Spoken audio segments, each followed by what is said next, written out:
সমস্ত আধিকারিক এবং জয়ন্ত বাবুকে আমার অনেক অনেক ধন্যবাদ। সাথে সাথে অনেক আমাদের নেতৃত্ব আছেন, টুলটুলি সরকার মহাশয়, আমাদের সুনিতা ম্যাডাম সহ প্রধান, আমাদের সভাপতি রিনা এক্কা সহকারী সভাপতি। সময় খুব কম, ওই জন্য সবার নামটা একসঙ্গে। মেহবুব দা এখন পড়ে আসলেন একটু, ফণিবাবু আছেন, ভবেশ আছেন, জাকির আছে, আমাদের প্রধান আছে, প্রত্যেককেই ধন্যবাদ। তো আমি খালি একটা বিষয়, সংস্কৃতি বিষয়টা সত্যি বলবো, সাংস্কৃতিক বিষয়টা হচ্ছে গোটা ভারতবর্ষ, গোটা পৃথিবীর মধ্যে সবচেয়ে বেশি যদি সাংস্কৃতিক বৈচিত্র্য আছে সেটা হচ্ছে ভারতবর্ষ। এই জন্য আমরা গর্বিত যে আমরা ভারতীয়। আমরা আমাদের কালচার ভ্যারাইটি, আমরা এলাকায় গেলে তার সবচেয়ে বড় নিদর্শন হচ্ছে দার্জিলিং ডিস্ট্রিক্ট।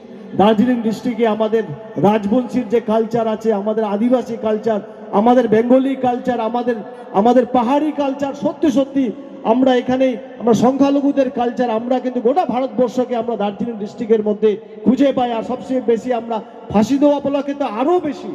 কিন্তু আজকের দিনে এই সংস্কৃতিকে ধরে রাখার যে সমস্ত লিডারশিপ, সমস্ত মন্ত্রী যখন ভুলে গেছিল কেন্দ্র রাজ্য, তখন দিদি কিন্তু এই সংস্কৃতিকে উন্মোচন করার জন্য, আরও পড়ে ওঠার জন্য কিন্তু সহযোগী হোক।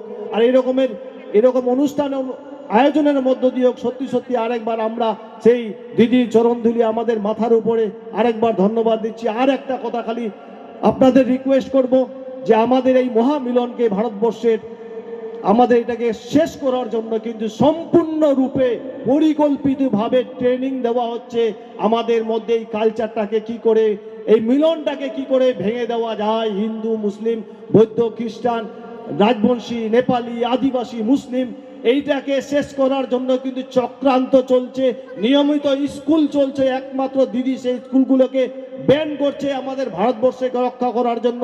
আর তার চেয়েও ধিক্কারজনক ব্যাপার, সুভাষচন্দ্র বসু আমাদের যে নায়ক ছিলেন দেশের, রবীন্দ্রনাথ ঠাকুর রেহাই পায় না, অমর্ত্য সেন রেহাই পায় না, বঙ্কিমচন্দ্র চট্টোপাধ্যায়কে অপমান করা হচ্ছে।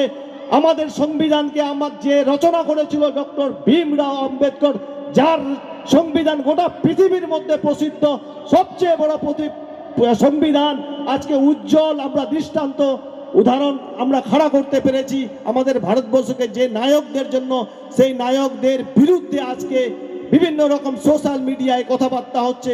আমি আজকে এই সংস্কৃতির মঞ্চের মধ্য দিয়ে বারবার এই কথাটা বলতে চাই যে এই আমাদের দেশের সেনানীদের যারা চরিত্র হনন করতে চায় তাদের আমরা ধিক্কার জানাই এবং নমস্য তাদেরকে, যারা আমাদের দেশ করার জন্য রাস্তা দেখিয়ে দিয়েছে, যে রাস্তাতে শ্রদ্ধেয় মমতা ব্যানার্জি চলছে, শ্রদ্ধেয় কাজলদা চলছে, আমরা সকলে চলছি, আমরা বংশ পরম্পরায় চলবো, এটাই আমার বিশ্বাস, এটাই আমার অনুরোধ। আরেকবার সকলকে সালাম নমস্কার জানিয়ে আমি আমার এখানে বক্তব্য শেষ করছি। নমস্কার।